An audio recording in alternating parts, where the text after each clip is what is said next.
On se retrouve aujourd'hui pour les résultats du défi photo de l'été. Si vous ne voyez pas de quoi je parle, je vous renvoie à ma vidéo sur le sujet, soit ici, soit là. En fait, j'ai lancé un challenge cet été de shooter 4 photos complètement différentes autour d'un même sujet. Bien sûr, un sujet culinaire puisqu'on est sur la chaîne La Photographie Culinaire, et de les poster sur Instagram avec le hashtag défi photo de l'été. Je voulais d'abord féliciter tous les participants car vous vous êtes vraiment donnés et d'après vos messages, vous avez apprécié ce challenge, même si, soyons honnêtes, il est loin d'être facile. Si vous n'avez pas participé, rien ne vous empêche de le faire, même si la date est passée, car c'est toujours l'occasion de sortir de votre zone de confort. Passons maintenant à mes photos favorites.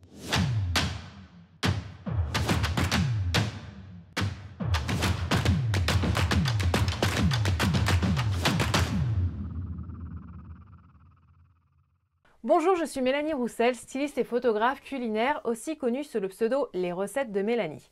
Je forme et accompagne les passionnés de food à réaliser des photos alléchantes pour qu'ils puissent enfin vivre de leur activité. Donc si la photo culinaire vous intéresse, abonnez-vous pour ne rien manquer. Je publie une vidéo tous les samedis. Et avant de passer au contenu de la vidéo, je vous informe que vous pouvez télécharger gratuitement mon guide sur le matériel en photo culinaire en cliquant sur le bouton dans la barre d'infos de cette vidéo. Alors honnêtement, ça n'a pas été facile de faire une sélection de photos.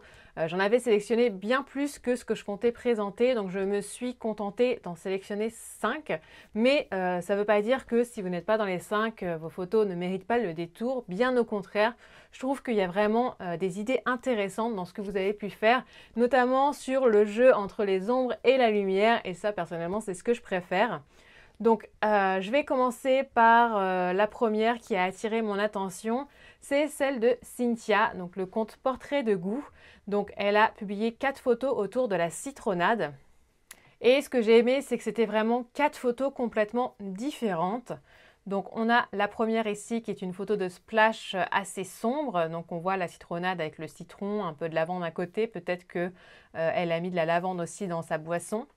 La photo suivante, on va retrouver le citron, la lavande et puis bien sûr la boisson, mais c'est une photo complètement différente puisque là on est sur quelque chose d'un peu plus clair. On a une composition aussi différente, donc elle a utilisé la répétition des formes avec 3 verres d'ailleurs différents, ils ne sont pas tous identiques. Le citron que l'on voit à différents endroits, donc ça fait aussi la répétition des couleurs. On a une ombre en arrière-plan qui est aussi intéressante, donc là on est plutôt sur une lumière dure. Ici, on est sur une lumière douce en extérieur en plus et je pense que c'est en fin de journée. On a une lumière qui est un peu chaude. Donc on a encore une fois quelque chose de complètement différent. Elle a également ajouté une action avec la citronnade qui est versée. Donc c'est une très chouette photo. Et là, une photo différente avec une lumière plutôt en contre-jour, enfin en tout cas qui vient de l'arrière. On va retrouver les mêmes éléments, mais cette fois-ci, on a un angle aussi qui est différent et on a un seul verre. Donc bravo Cynthia pour ces 4 photos complètement différentes. Deuxième compte que je souhaitais mentionner ici, c'est le compte Une parenthèse à table d'Aurélie et Alicia. Et elles ont choisi comme thème l'abricot. Et donc on a également l'abricot sous différentes formes.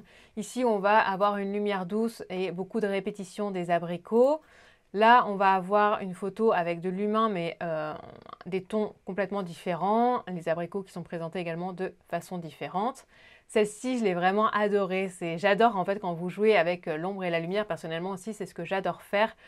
Donc on a quelques abricots et puis on a l'ombre d'une main qui vient prendre un abricot. J'ai trouvé ça vraiment intelligent et puis différent de ce que l'on peut voir. J'aime bien aussi les lignes créées par les ombres là, qui viennent créer un cadre. Et donc on a l'image dans un cadre. Donc ça fonctionne très bien niveau composition. Et la dernière qui est un peu dans les mêmes tons que la première, mais cette fois-ci on a seulement 2 abricots dont un ouvert et puis on a un peu des éléments de stylisme un peu différents. Donc bravo pour cette sélection qui fonctionne très bien, toutes autant les unes que les autres. Troisième compte, c'est celui de Vanessa du compte Atelier de Tendance qui elle a choisi la tomate.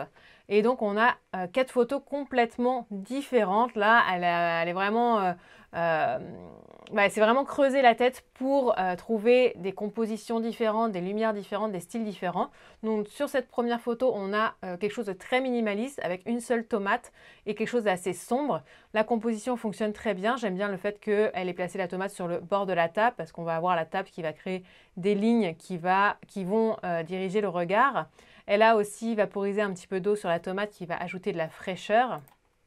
Sur la deuxième photo, elle a utilisé la tomate dans une tarte à la tomate. Donc on va retrouver la recette, mais également pas mal de tomates tout autour. Et puis elle a ajouté une action pour diriger le regard vers la tomate avec cette chute peut-être d'herbe de Provence ou de sésame. Sur la troisième photo, on a une photo un peu plus commerciale, donc une photo de produit où on a un produit, donc la sauce curry ketchup, et elle a ajouté la tomate et elle a repris des couleurs pétante pour rappeler la couleur de la tomate. Donc on a quelque chose d'assez rouge qui va complètement changer des deux photos précédentes. Et enfin, sur la dernière photo, là, elle a sorti le grand jeu et elle a fait une photo, à la fois une photo d'action avec l'eau qui coule et puis le cadre qui est complètement renversé. Donc ça, c'est énormément de boulot. Donc bravo Vanessa pour être sortie vraiment de ta zone de confort. Je sais que c'est quelque chose que tu aimes faire, toujours tester de nouvelles choses. Et là, c'est vraiment réussi. Donc bravo à toi. Quatrième série de photos que je vous présente ici, c'est celle de Samira du compte Vivre Naturaux. Elle a choisi aussi la tomate comme Vanessa, mais vous allez voir qu'autour d'un même sujet, on peut avoir des idées complètement différentes. Donc Vanessa nous a déjà proposé 4 photos complètement différentes et là, Samira nous en propose 4 encore bien différentes. Donc sur la première, elle a choisi des tomates de différentes formes, de différentes couleurs et elle a créé une diagonale avec. Ça fonctionne très bien et c'est vraiment super pour présenter le produit sous toutes ses formes. Et elle a choisi un fond clair qui fait vraiment ressortir aussi les couleurs des tomates. Sur la deuxième photo, on va retrouver que des tomates cerises et toujours avec une diagonale, mais elle a changé de lumière. On a une lumière dure, tandis que sur la photo précédente, on avait plutôt une lumière douce. Sur la troisième photo, on a quelque chose d'un petit peu plus chaleureux, d'un petit peu plus peut-être, rustique, avec donc des tomates dans un tiroir avec beaucoup de touches de bois et on retrouve un peu les différentes formes de la tomate aussi. Sur la quatrième photo, elle a une photo d'une tomate en lévitation avec des gouttes d'eau qui tombent dessus. Donc ça aussi, c'est pas forcément évident à réaliser. J'aime beaucoup le fond qu'elle a utilisé. Ça fonctionne très bien. Et puis, il y a même une cinquième photo bonus, donc qui ressemble un petit peu à la première, sauf que le fond est différent. Dernier compte que je souhaitais vous présenter et c'est un vrai coup de cœur pour cette participation, c'est celui de Karine du compte Cafi Photographie qui est vraiment sortie de sa zone de confort et qui a beaucoup bossé sur ce challenge. Donc elle a choisi, elle, le petit déjeuner. Donc contrairement aux autres participations, on n'est pas tout à fait sur un produit brut. Là, on est sur un produit un petit peu plus travaillé, même si ça reste une recette très simple. Donc c'est le petit déjeuner avec un bol de lait et de cornflakes. Et donc là, sur cette première photo, on voit qu'elle maîtrise complètement Photoshop puisqu'on a le lait qui sort d'un robinet. Donc bien sûr, c'est fait sous Photoshop. D'ailleurs, elle a une vidéo sur son compte Instagram où elle présente comment elle a fait tout ça. Donc ça, c'est super ingénieux, les couleurs fonctionnent bien, on retrouve bien son style aussi. Karine a un style avec des photos vraiment, des couleurs très vibrantes, quelque chose de très punchy, qui sort aussi pareil personnellement de ce que j'ai l'habitude de voir sur Instagram. Donc ça fait du bien, c'est très frais. Sur la deuxième photo, on a des couleurs complètement différentes et une composition différente, une lumière dure. Sur la troisième photo, on a quelque chose en lévitation. Donc là, je sais qu'elle s'est donnée et qu'elle a sali son salon, il me semble, pour faire cette série de photos. Donc ça, c'est pas évident à réaliser pour avoir un beau splash. Et puis, ça demande évidemment de salir l'endroit où on shoot. La quatrième photo, on a encore une fois quelque chose de très vibrant avec ce jaune, mais un angle de prise de vue différent. Et j'aime beaucoup cet angle de prise de vue de dessus où on voit le lait qui tombe et puis bien sûr toutes les gouttes qui éclaboussent. Encore une fois, elle a encore dû salir ses fonds, mais ça fonctionne très bien. Donc bravo Karine, c'est vraiment le coup de cœur de ce défi de l'été, mais tu n'es pas la seule à être vraiment sortie de ta zone de confort. Il y a eu vraiment de chouettes participations, donc je tiens encore à vous féliciter parce que vous avez produit vraiment de chouettes images. J'espère en tout cas que ce challenge vous aura permis de progresser et que peut-être vous retenterez plus tard l'expérience. N'hésitez pas à m'en faire part si c'est le cas et moi je vous retrouve samedi prochain pour une autre vidéo.